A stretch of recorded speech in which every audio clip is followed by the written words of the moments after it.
Hello, hello, and welcome to today's family program. I'm Dr. Kitcher, and it's always a joy to be with you. I'm so glad we have another beautiful week here and we can come together. Today, we're going to look at something very important. But before that, let me welcome all of you to this program, and especially those who are here for the first time. Our programs are built on one another, so I would encourage you to watch previous programs in order for you to catch up with where we are going in case we mention something, in details in the previous, and we'll just, brush it as we go this time. And also, I would like you to all take the next minute to invite a friend to join you, watch together. One of the good things when you watch such programs with your friends is that later you could have discussions and, share your ideas and views. And also, I encourage you to like and subscribe to this channel. We are very happy to spread what we have with others, and therefore, you are those we know, and you know others, and you are the people who would help us to spread the news. So please, what you receive here, try and share with others. Today, we are going to talk about being a good model or a good leader or being an example to others, the do's and the don'ts. It's very important that we are very much aware of what is expected of us, what is required and what is not required or what is not encouraged. There are some no-go areas and there are things that definitely it is a must do. So let's look at some of these things. I hope every one of you have ever worked, in a team or being a part of a team, either, preparing for something, building something, fixing stuff, whatever it is, but you have been with people and you have done some stuff. So in any team or any group, if you are the leader, you have to ensure that there is communication between members of the team. And what I mean by communication, I mean healthy communication. People are speaking, people are understanding what is being said, and all that. It's very, very important that you always use all means possible to communicate with your staff. It is so important. The next thing you can do is to strive to regard your associates as people competent. Don't see anybody as a loose, strand. Don't look at anybody as incompetent.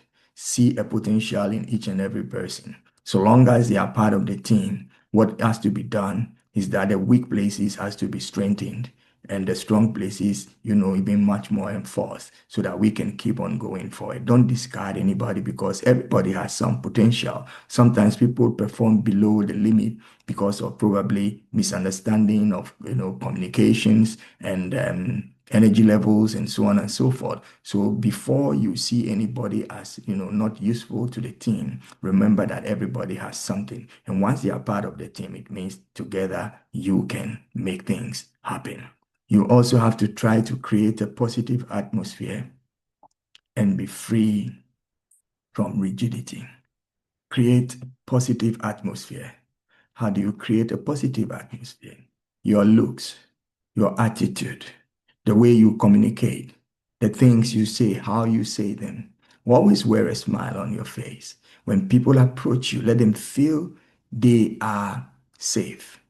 Let them feel they would get the right answer. And I'm saying let them feel, not only about the feeling, but when you feel safe, you open up and you can be able to either express yourself or, get the best out of the situation. So when people come to you for something, receive them warmly, show them love, speak to them kindly, let them know mistakes can be done. But then that is why we can make, correct those mistakes. I always tell people when you're writing with a pencil that has an eraser, on it, when you write and you make a mistake, you use the eraser to erase. It is very, very important. And most of the times we see the lead of the pencil longer than the eraser. Why? Because you're expected not to make too much mistakes. So encourage people even to make some mistakes because we learn from our mistakes. The next thing that you definitely have to do is to try to also create the atmosphere where people will feel loyal and supportive.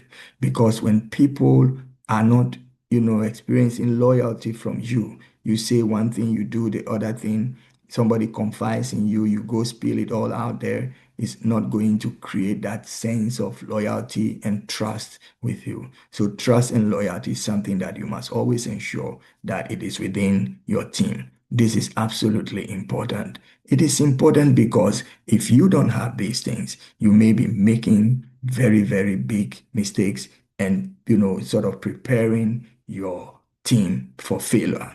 Failure will be inevitable where people don't experience trust and loyalty. It is very important.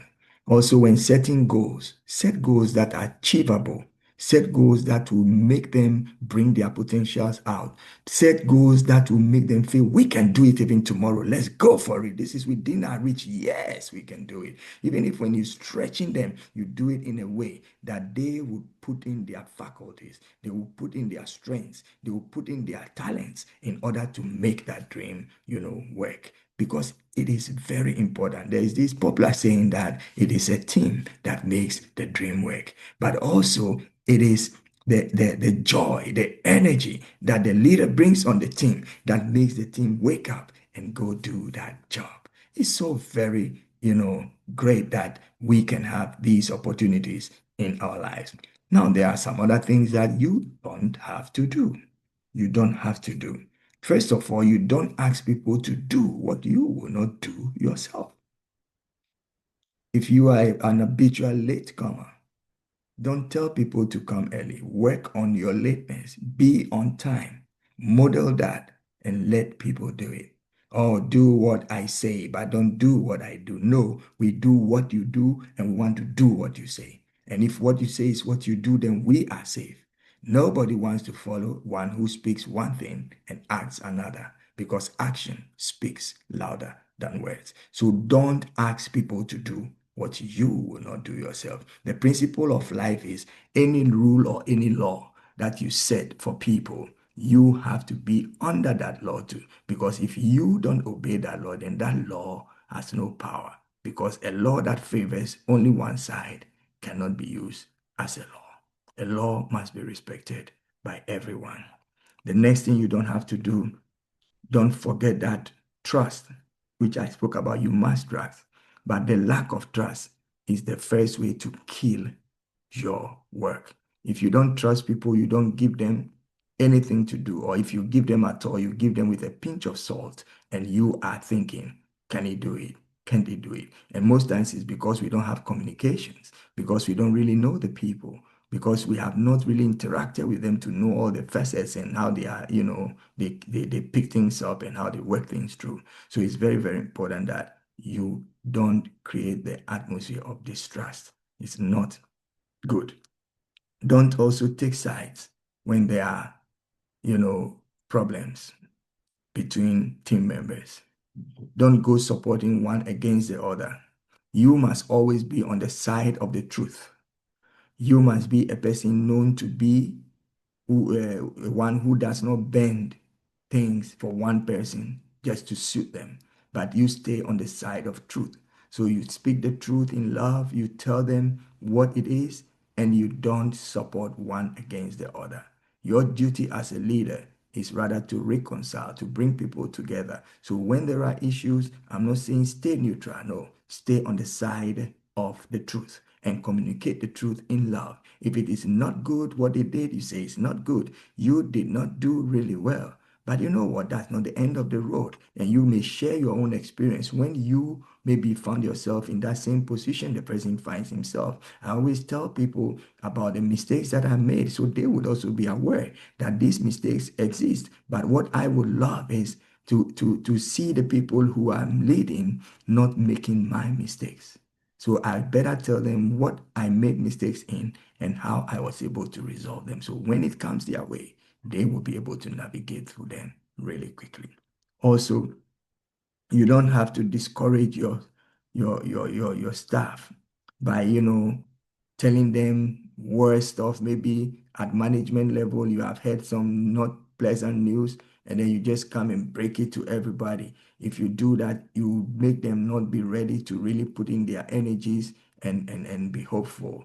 Most of the times you need to manage how you bring those informations because it's not everybody who can take heavy talks easily. So you always have to be careful what you bring to them, especially if it is in the negative, if it is something that is going to affect their livelihood. Probably the company is not making that much profit, so you're thinking of downsizing staff or reducing salaries, and these are things that will cardinally affect the lifestyle of people. And you don't just walk out from the management meeting and just come and say, hey guys, from next month we're not going to have any salary, whatever. No, we need to explain things and put it in a way that they will be able to take it and even join in looking for the solutions.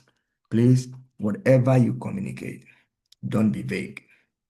Don't say, oh, we're doing something great, something wonderful, something that will make everybody excited. What is that something? How will that something work? Communicate concretely. Get into the details of what is supposed to be done. We are not just making, sounds to make people happy, but we are giving them information and letting them know exactly what is there. So in 3 months, if we work, add 10% of our time to what we do, we'll be able to make XYZ, and which means that everybody before Christmas will get a bonus, which will be equal to a month's salary. Hey, come on, guys, let's jump on this. So it's tangible, it is reachable, and you can do it. Don't be vague. Hey, we're going to get some powerful bonuses. You are going to, enjoy something wonderful, and then people will just subscribe and run to it. No, people want concrete. People want to know exactly what you're looking for, what you're communicating. Well, I hope these things will be helpful to you or has been helpful to you. This is today's family program. I'm Dr. Albert Kitcher, and I'm so happy that every time we are here, there is something that we share which is important. I want to thank those of you who send your requests and inputs to us for making us more relevant, because when we serve you based on what your needs are, we feel fulfilled and you would also feel fulfilled. I always say when question meets answer, there is celebration. So thank you for reaching out to us. And I want to remind you once again, share this link with your friends, invite them to come, subscribe to this channel, and we want everybody to hear and learn also from what we're doing here. Next week, same time on this same platform, we are going to meet, and I can tell you advance that something wonderful is coming your way. So get ready. And it has been a beautiful time with you. This has been your favorite program, Today's Family. And I wish you and your family the very best. Till I see you next week. Bye bye.